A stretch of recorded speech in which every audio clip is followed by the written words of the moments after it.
Assalamualaikum warahmatullahi wabarakatuh. Alhamdulillahilladzi hadana li hada wa ma kunna linahtadiya laula an hadanallah. Asyhadu an la ilaha illallah wahdahu la syarikalah wa asyhadu anna Muhammadan abduhu wa rasuluh, amma ba'd. Kaifa halukum antum semuanya, ikhwan dan akhwat kelas IPA dan juga bahasa yang dirahmati Allah Subhanahu wa taala. Semoga kebersamaan kita di daring ini Allah Subhanahu wa taala memberikan kesehatan kepada kita semuanya. Amin. Dan juga kita memohon kepada Allah Subhanahu wa taala semoga Allah mencurahkan kepada kita ilmu yang bermanfaat, hati yang khusyuk dan doa yang dikabulkan oleh Allah Subhanahu wa taala. Alhamdulillah pada hari ini kita sudah masuk bulan Sya'ban tanggal 24. Tinggal beberapa hari lagi kita akan kedatangan tamu yang sangat agung, yaitu bulan Ramadan. Semoga kita diberikan umur dan usia oleh Allah Subhanahu wa taala untuk ikut dalam atau melaksanakan perintah yang mulia ini, yaitu saum di bulan Ramadan. Amin. Dan juga bertepatan dengan tanggal berapa? Tanggal 7 ya, tanggal 7 April 2021. Baik para santri, santriwati yang dimuliakan Allah Subhanahu wa taala, pertemuan yang lalu kita sudah sampai pembahasan bab yang baru, yaitu al-ilmu, sampai pada perkataan mu'allif rahimahullahu taala kharaja biqaulina ala ma huwa alaihi, yaitu pembahasan ala ma huwa alaihi yang terdiri dari jahal basit dan jahal murakkab ya. Baik, sekarang kita bismillahirrahmanirrahim, sekarang kita masuk masih bab ilmu ya. Masih bab ilmu, masih perkataan atau masih perkataan kharaja biqaulina idrakan jaziman. Nah, qala al-mu'allif rahimahullahu ta'ala wa kharaja biqaulina idrakan jaziman. Idraku syai'i idrakan ghaira jazimin bihaitsu yahtamilu 'indahu an yakuna 'ala ghairil wajhi alladhi adrakahu fala yusamma dhalika 'ilman. Thumma in tarajjaha 'indahu ahad al-ihtimalaini farrajihu dhannun wal marjuhu wahmun. Mu'allif mengatakan dan mengeluarkan perkataan kami idrakan jaziman, dengan pengetahuan yang pasti, yaitu idraku syai'i, mengetahui sesuatu, idrakan ghairu jazimin, dengan pengetahuan yang tidak pasti, bihaisu, di mana yahtamilu, kemungkinan, indahu, pengetahuannya itu al ayyakuna ala ghair, ya mesti tidak pada sesuatu alladzi adrakahu, tidak pada sesuatu yang dia tahu. Fala yusamma dzalika, maka hal itu tidak dinamakan ilmu. Summa in tarajja indahu, kemudian jikalau yang dia ketahui dia kuatkan ahad al-ihtimalain, salah satu di antara dua kemungkinan, farrajihu dhannun, maka yang dikuatkan itu namanya dhann, wal marjuhu, dan yang dilemahkan itu namanya waham. Ya, jadi jelas di sini idrakan jaziman adalah berkaitan dengan ilmu. Namun idraku ghair jazimin, maka itu bukan dinamai ilmu. Namun bila mana ya perkara yang dia tahu tidak sampai kepada idrakan jaziman, tidak sampai kepada yakin, maka tinggal memilih salah satunya yang itu menurutnya dia kuatkan. Maka istilah para ulama yang rajih namanya dhann, ya, yang dia kuatkan tentunya. Kemudian yang dilemahkan, ya, yang dilemahkan, maka itu namanya waham. Ya, maka di sini jelas ya masalahnya. Ya, jadi terkadang ada orang yang dia tidak mengetahui sesuatu dengan pasti, namun dia ketahuinya dengan cara memilih salah satunya, gitu ya. Jadi memilih salah satunya ini menunjukkan bahwa belum sampai kepada derajat yakin untuk menentukannya. Nah, maka ketika itulah ya, maka dia kuatkan salah satunya atau dia lemahkan salah satunya. Ketika dia melemahkan salah satunya berarti ada yang dia kuatkan. Ketika dia kuatkan salah satunya berarti itu berarti ada yang dia lemahkan. Bagaimana kalau seandainya dua-duanya seimbang? Ya, idza tasawal amran, apabila dua perkaranya sama, seimbang. Nah, maka ini namanya syak. Ya, ini namanya apa? Syak. Jadi dia belum mampu untuk dia rojihkan, dia kuatkan. Ya, maka ini namanya syak. Ya. Nah, sekarang bolehkah kita mengikuti dzan dalam menentukan syariat, dalam menetapkan syariat? Ya, sebagaimana muncul pertanyaan ini dalam pembahasan yang disampaikan oleh mu'allif rahimahullahu taala, apakah kita boleh mengikuti dzan di dalam menghukumi hukum syar'i dan juga dalam menetapkan hukum-hukum kontemporer, atau sama sekali tidak boleh? Ya, kemudian jawabannya bagaimana? Jawabannya saya memberikan jawaban bahwasanya itu boleh, ya. Ya, karena kalau seandainya suatu perkara dalam masalah hukum tidak sampai kepada derajat yakin, maka kita boleh mengamalkan ilmu tersebut atau hukum syar'i tersebut dengan anggapan, dengan dzan, ya. Sebagaimana ini diterangkan di dalam Al-Qur'an dan juga hadis Nabi sallallahu alaihi wasallam. Di antaranya Allah Subhanahu wa taala mengatakan dalam ayatnya, la yukallifullahu nafsan illa wus'aha. Kemudian dalam ayat yang lainnya Allah mengatakan fattaqullaha mastata'tum.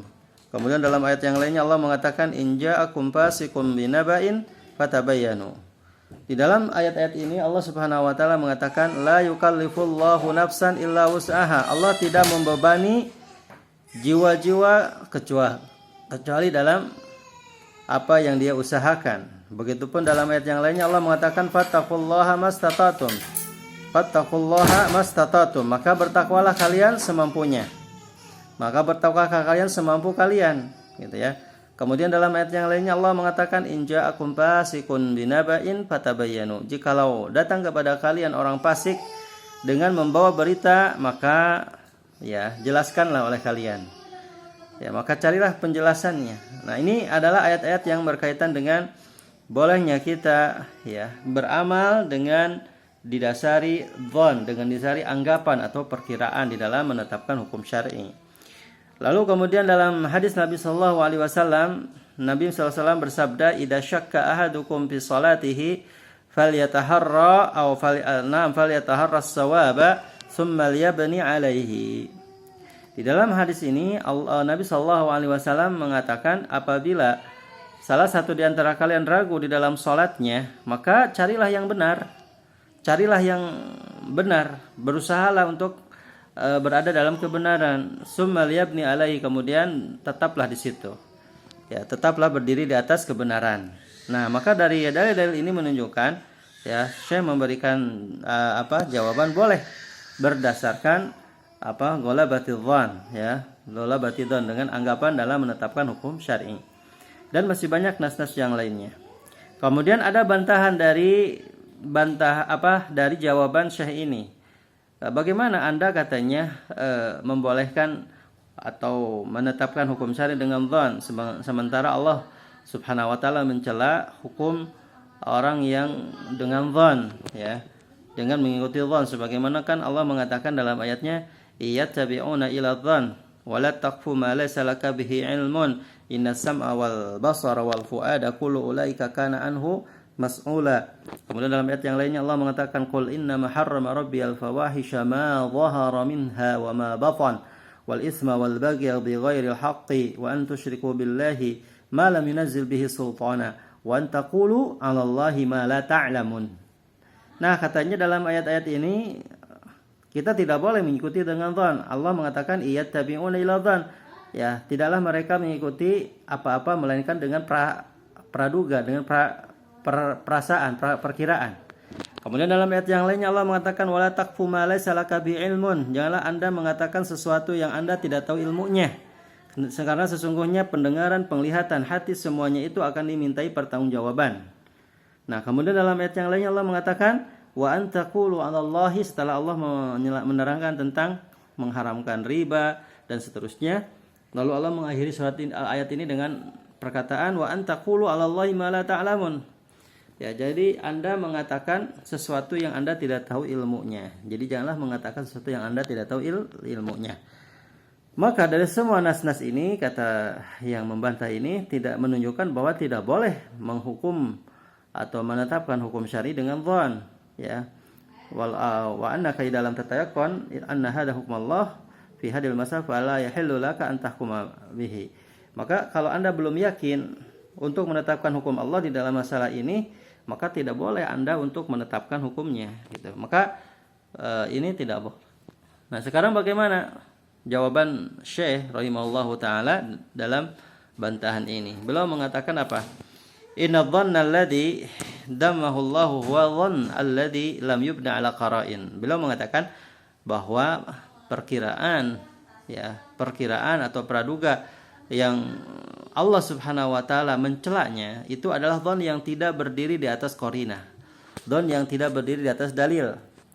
Makanya dengan hal ini Allah tidaklah menjadikan dhan itu semuanya berdosa. Allah Subhanahu wa taala menunjukkan dalam ayat lain bahwasanya Allah mengatakan inna ba'dha dhanni ismun, sesungguhnya sebagian perkiraan, sebagian prasangka itu adalah dosa.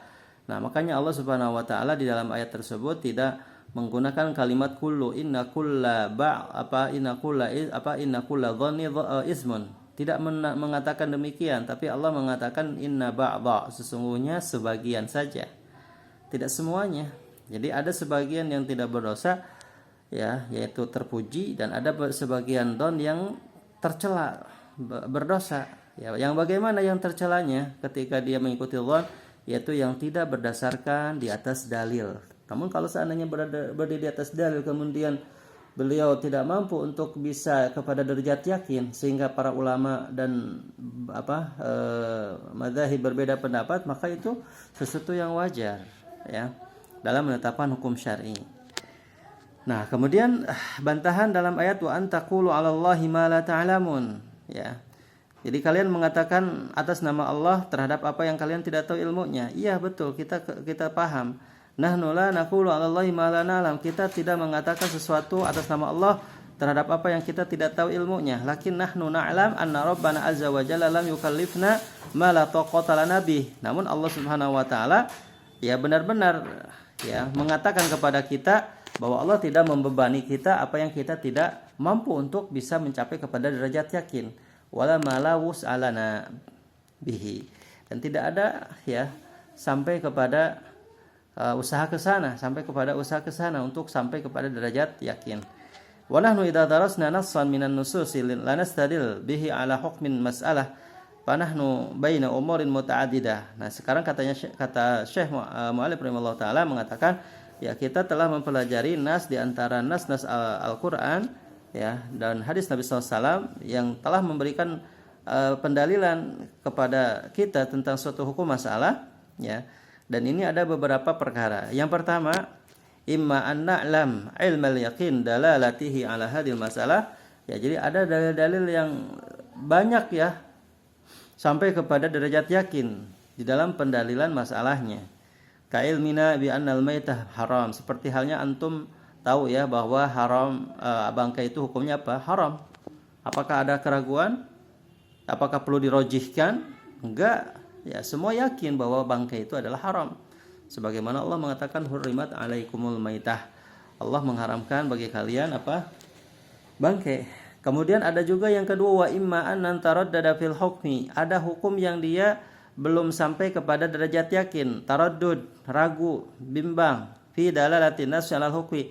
Ya, di dalam dalil-dalil untuk menetapkan hukum. Ya, taraddudan laisa fi rajih. Jadi keraguan yang tidak sampai yang belum sampai kepada penguatan wala marjuh dan juga marjuh didoifkan, dilemahkan. Fa huna yajibu alaina an natawaqqaf, maka wajib bagi kita untuk mentawakufkan, mendiamkan dulu. Nah, itu diantaranya ada perkara-perkara masalah dalam ayat Al-Qur'an dan hadis Nabi SAW yang itu baru sampai kepada derajat taraddud, bimbang, belum bisa merojihkan, belum bisa mendoifkan. Nah, kemudian ada perkara yang ketiga wa imma ayatarajjaha indana anna dalil dalun ala kada. Ada pula ya kita merojihkan bahwa dalil ini menunjukkan begini. Ya, maka bagaimana di sini al-aula yang lebih utama antahjum amma tarajjah, apakah Anda ya memahami dari dalil ini kemudian Anda merojihkan, atau watabqa mutawaqqifan, atau Anda tetap mendiamkan aja di dalam hukum yang Allah berikan hukum kepada kita. Atau mana yang lebih utama, anta akhudha bima tarja indak? Atau mana yang lebih utama? Lebih utama Anda memahami dari apa yang Anda rojihkan, memahami lalu kemudian Anda diamkan aja. Atau yang lebih utama Anda mengambil, ya, kemudian memahami, ya, kemudian Anda rojihkan dengan apa yang Anda ketahui. Li'annaka la tajidu amran yaqinan fi hada. Karena sesungguhnya, ya, Anda tidak mendapatkan yang sampai kepada derajat yakin tentang masalah ini, gitu. Nah, maka di sini yang memiliki akal tidak diragukan lagi, ya, pasti mengatakan khud birra'i, khud birrajih maksudnya, ya, fa hada qadar istita'atik. Jadi ambillah yang rajih sekemampuan Anda, ya, sekemampuan Anda. Wa mazalal ulama rahimahullah yattabi'una hada. Dan mereka para ulama, ya, selama ini mereka mengikuti seperti itu, gitu. Walihada tajidul ulama rahimahullah yaqulun hada yahtamil wajhain. Dan ada juga para ulama ketika menghadapi sebuah masalah, ya, para ulama mengatakan bahwa masalah ini kemungkinan dua sisi. Ya, yang rojihnya begini, ya. Ya, yang dhaifnya begini, ada alasan. Ya, kenapa? Karena tidak semua masalah, ya, kemungkinan bisa sampai kepada derajat yakin. Pasti akan menemukan jalan dua kemungkinan ini, gitu ya, kemungkinan yang rojihnya ini, kemungkinan yang lemahnya ini. Nah, maka kalau tidak mungkin sampai kepada derajat yakin, maka janganlah kita membiarkan, ya, beribadah kepada Allah tanpa ada hukum dari syariat Allah Subhanahu wa taala. Ya, kalau misalkan harus kepada derajat yakin. Semua perkara hukum Allah harus kepada derajat yakin, ya. Padahal pada kenyataannya tidak semuanya. Ya, pada kenyataan tidak semuanya. Dan Allah Subhanahu wa taala sudah mengatakan la yukallifullahu nafsan illa wus'aha. Wa hada wus'una, dan ini adalah usaha kita, usahanya para ulama maksudnya ketika menetapkan hukum syar'i. Ya, Allah tidak membebani jiwa-jiwa yang Allah tidak yang mereka tidak tidak mampu kecuali dengan apa yang mereka usahakan. Usaha para ulama sampai situ, ya. Tidak sampai bahwa hukum Allah Subhanahu wa taala tidak ada hukumnya sama sekali sehingga tidak bisa diamalkan. Padahal Allah Subhanahu wa taala menurunkan Al-Qur'an adalah tujuannya untuk kita amalkan. Nah, maka di sini jelas bahwasanya, ya, bantahan kepada orang yang mengatakan bahwa mengikuti Allah itu adalah tercela itu terbantahkan dengan bantahan yang barusan, ya, dengan bantahan yang barusan bahwasanya menetapkan hukum syar'i dengan di atas dalil maka itu sah-sah saja, boleh, ya. Dengan syarat yaitu berdiri di atas qarinah, berdiri di atas dalil, ya, berdiri di atas dalil. Nah, itu diantaranya ikhwatil kiram, para santriwati yang dimuliakan Allah Subhanahu wa taala, ya, pembahasan kita di pertemuan kita yang ke-13 ini. Semoga Allah Subhanahu wa taala memberikan kemudahan kepada antum dan antuna semuanya di dalam pembahasan tentang ilmu. Tapi para santri yang dimuliakan Allah Subhanahu wa taala, itu yang bisa Ustaz sampaikan. Semoga bermanfaat. Dan sebelum kita akhiri dengan doa kafarah ma'al majlis, ada untayan yang selanjutnya dari nasihat para ulama, hayatul fata bil ilmi wat taqa, bahwa kehidupan seorang pemuda maupun pemudi, ya, adalah dengan ilmu dan ketakwaan. Dengan ilmu maka muncullah ketakwaan. Ya, dengan adanya ketakwaan maka senantiasa ilmu akan bermanfaat bagi dirinya dan juga orang lain. Itu saja yang bisa Ustaz sampaikan. Jazakumullah khairan katsira. Wa naktafi bihadzal qadar. Wassallallahu wasallam. Subhanakallahumma wa bihamdika asyhadu an la ilaha illa anta astaghfiruka wa atubu ilaik. Wassalamualaikum warahmatullahi wabarakatuh.